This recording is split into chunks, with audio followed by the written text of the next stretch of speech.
కర్నూలు జిల్లా పెదకడువురు మండల పరిధిలోని కంబాలదిన్నె గ్రామంలో స్కూల్ పిల్లలకు ప్రాణహానిగా మారుతున్న ట్యాంకు తూతు మంత్రంగా వంటగది మరమ్మతులు కథనానికి స్పందించి పరిశీలించిన ఎంఈఓ రామ్మూర్తి. అయినా కూడా ఫలితం లేదు. ఎంఈఓ మాటలు లెక్క చేయని అధికారులు అంటూ గ్రామస్తులు అనుకుంటున్నారు. పిల్లల భవిష్యత్తుకు గ్యారంటీ ఎవరు? పిల్లలకు ప్రాణహానిగా మారుతున్న ట్యాంకును పట్టించుకునే నాదుడెవరు? పిల్లలకి ఏదైనా ప్రాణహాని జరిగితే అధికారులే మొత్తం బాధ్యత వహించాలి అని పిల్లలు తల్లిదండ్రులు హెచ్చరిస్తున్నారు. వంటగది కాంట్రాక్టుకు 1,00,000కు పైగా డబ్బులు ఇస్తే 4 రేకులు 4 స్టీల్ రాడ్లు తుప్పు పట్టాయని హెడ్ మాస్టర్కు ఎన్నిసార్లు చెప్పినా కూడా స్పందించడం లేదు. కనీసం ఇప్పుడైనా అధికారులు స్పందిస్తారో లేదో చూడాలి.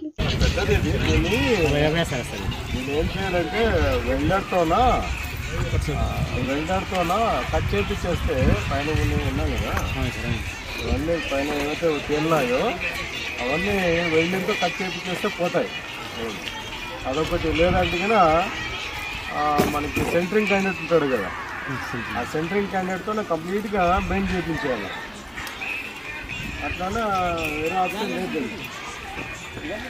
బయట కాకుండా లోపల సైడ్కి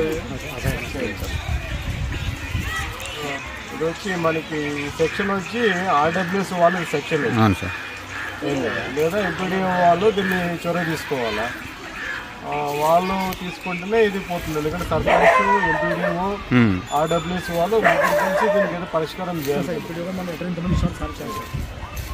మేము గతంలో కూడా లాస్ట్ ఇయర్ కూడా మేము ఎంపీడీఓ వాళ్ళకి గతంలో కూడా ఇచ్చాము దీన్ని. ఇప్పుడు కూడా ఒకసారి వాళ్ళ దృష్టి తీసుకొని పోతాం. డెఫినెట్లీగా దీనికి ఏదో పరిష్కారం చేస్తాం. Okay sir.